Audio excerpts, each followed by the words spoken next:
Hello, children. Let us continue with the principles of inheritance and variation. Last time we had a brief introduction of few terms and how this Mendel started his work on the pea plant. Now, let us take example on the monohybrid cross.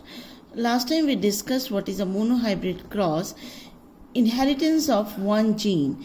When inheritance of one gene is considered, that is a monohybrid cross. So, for example, cross between the tall and dwarf plants, cross between the round and wrinkled seeds, cross between the green and yellow seeded plants like this. All these are monohybrid crosses. So, first, true plants, they are selected, and then first hybrid generation or first filial generation that is prepared. The first filial generation, and then it is allowed to self-pollinate, and second filial generation or F2 generation is obtained. So let us see this diagrammatically. So see, this is a tall plant represented by the symbol capital T, homozygous condition, both capital T.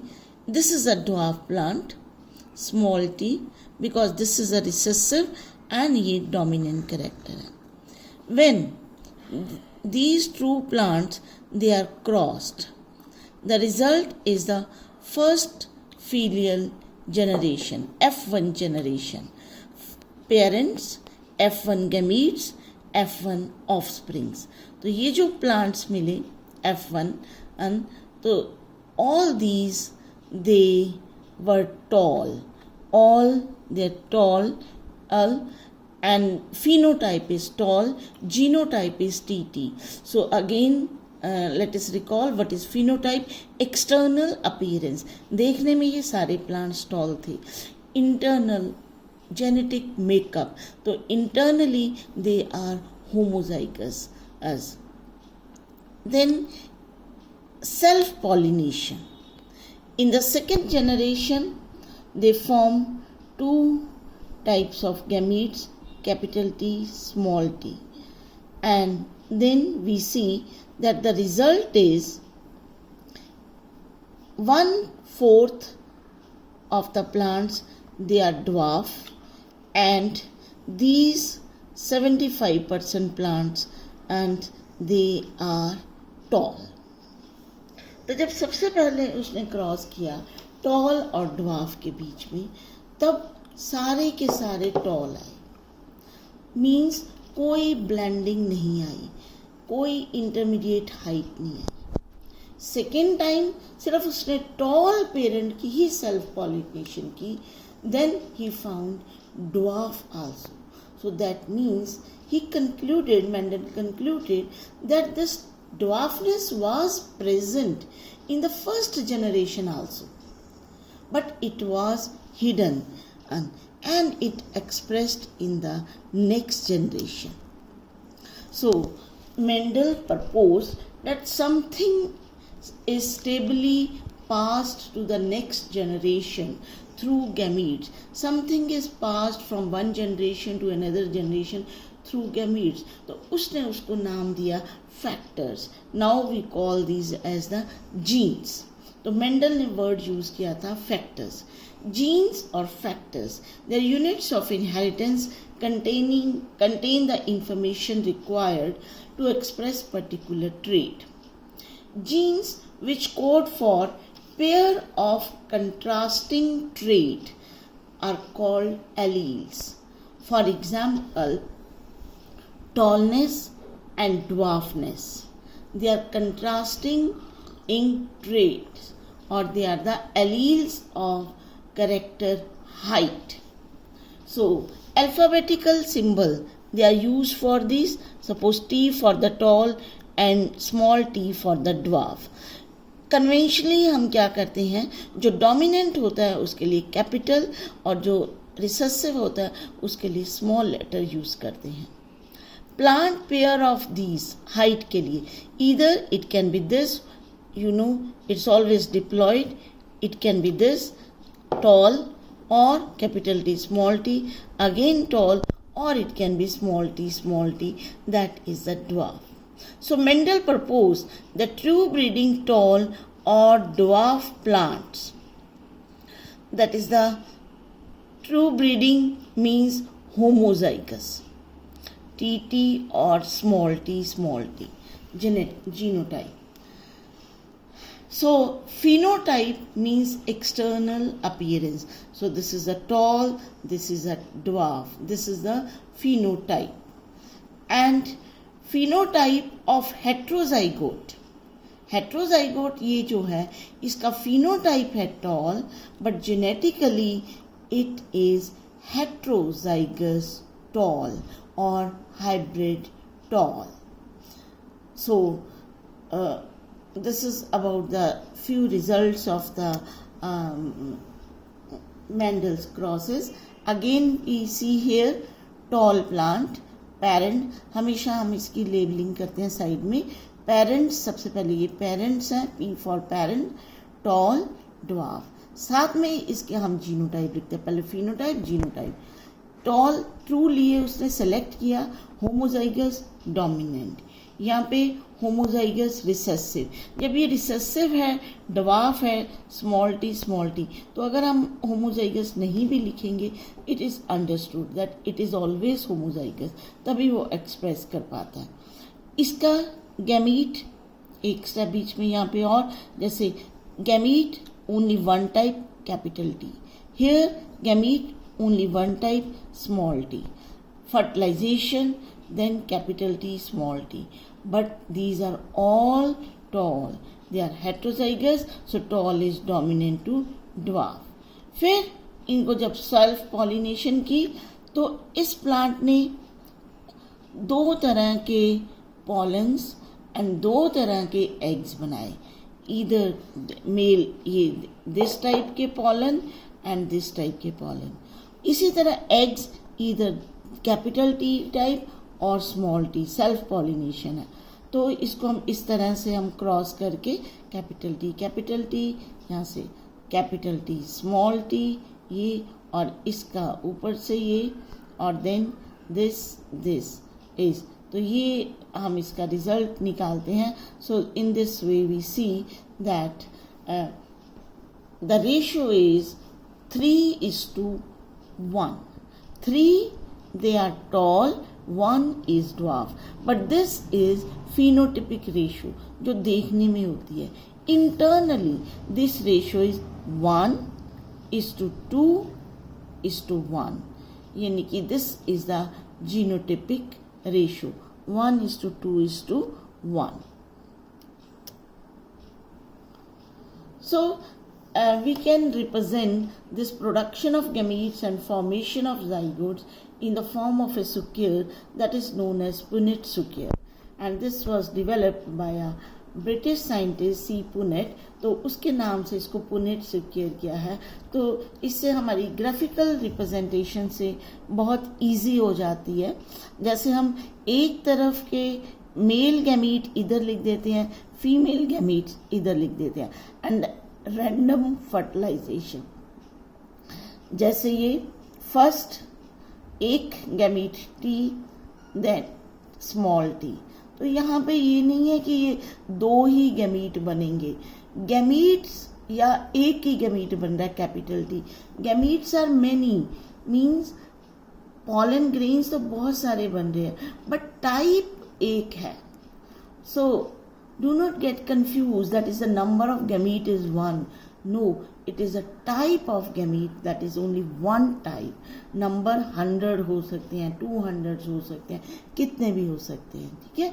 इसी तरह अगर हम इसको pollen लेते हैं, इसके eggs लेते हैं, तो we see pollens are all of one type, eggs they are all of one type. चाहे हम इसका उल्टा भी ले सकते हैं, इसके एग्स और इसके पॉलन ले सकते हैं, then also we get the same result. तो पुनेट सुकेयर की फॉर्म में हम एक तरफ मेल गैमीट्स, एक तरफ फीमेल गैमीट्स लिखते हैं, and we get the result. तो वही रिजल्ट जो हमें फर्स्ट जनरेशन में था, दैट इज 100% टॉल फिनोटिपिकली.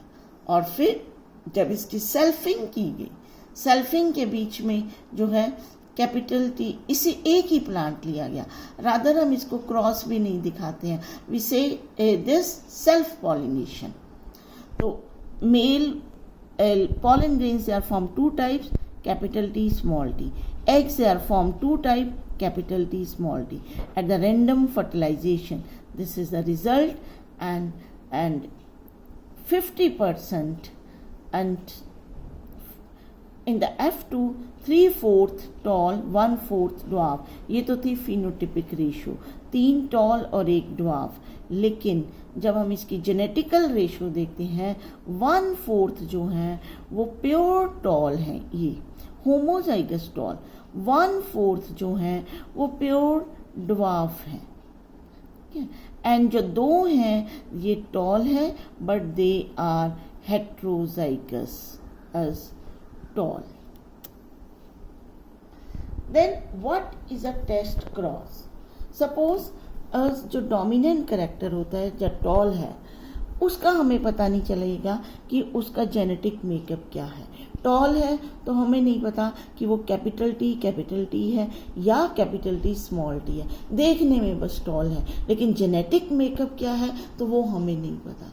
तो उसको देखने के लिए, to know the genetic makeup of the plant, we use this technology test cross. Test cross is a cross between the hybrid and its homozygous recessive parent. That is known as a test cross. It is used to identify the genotype of the unknown own plant or genotype of the hybrid. So here another example is taken. Suppose a flower is purple. Purple अगर हमने, आपको याद है हमने शुरू वाले practice में किया था, colour of the flower it also has two traits, purple and white. Purple और violet it is dominant over white. तो अगर ये डोमिनेंट है, ये पर्पल है, तो हमें नहीं पता कि ये होमोजाइगस पर्पल है और हेट्रोजाइगस पर्पल है। अगर वाइट है तो हमें 100% पता है कि this is homozygous because it is recessive, it can express only in the homozygous state, then we know it is homozygous. लेकिन अगर पर्पल है we don't know whether it is of this type or it is of this type. Similarly पिछले example में अगर देखें कि अगर toll है तो हमें नहीं पता कि वो कैसा टॉल है, देखने में उसका कोई लिखा थोड़ी है कि कैपिटल टी या स्मॉल टी, मतलब देखने में वो टॉल है, हमें नहीं पता वो अंदर से क्या है, कि होमोजाइगस है या हेट्रोजाइगस है। अगर ड्वार्फ है then 100% we are sure that it is heterozygous. तो इसके लिए हम एक टेस्ट क्रॉस करते हैं, cross it with the pure recessive type, यानी कि अगर हमने टॉल प्लांट का देखना जीनोटाइप क्या है, cross it with the dwarf plant. अगर हमने पर्पल प्लांट का जीनोटाइप देखना है, cross it with the white plant. So यहाँ पे हम इसको क्रॉस करते हैं विद द वाइट प्लांट। अब दो तरह के रिजल्ट हमें मिल सकते हैं। Suppose the plant, given plant is of this type, इस तरह का प्लांट होगा, तो हमें रिजल्ट क्या मिलेगा, only one type of gamete capital P, here one type of gamete small p. Result is all 100% purple, 100% purple. लेकिन अगर ये कैपिटल P स्मॉल p होगा तो दो तरह के gametes, capital P small p, और यहाँ पे सिर्फ एक ही तरह का, सिर्फ स्मॉल p, तो रिजल्ट इज ईदर दिस और दिस, यानी कि या तो ये पर्पल या फिर white.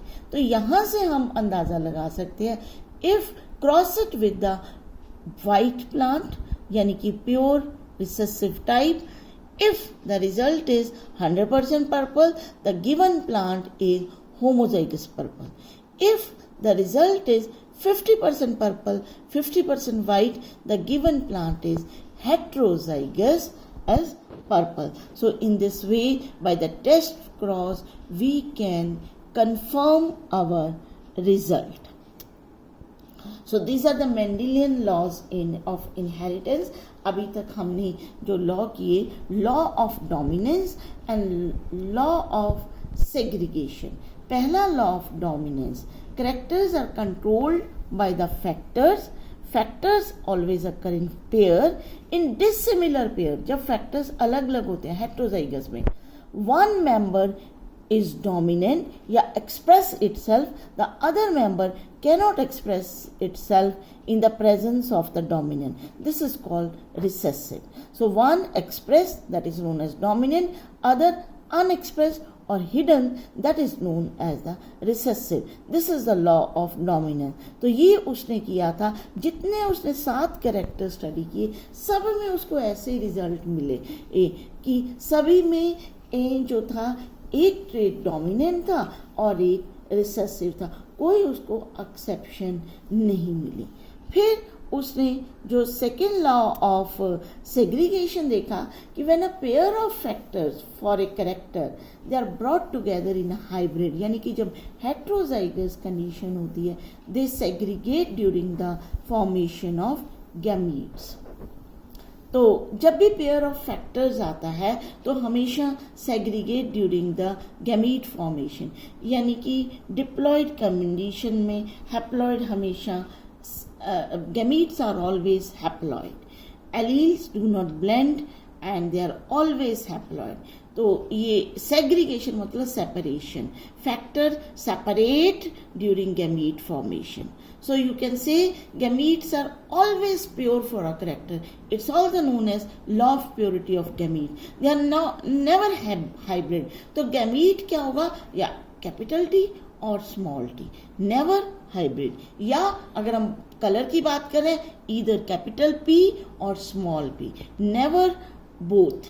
So gametes they are always pure for a character.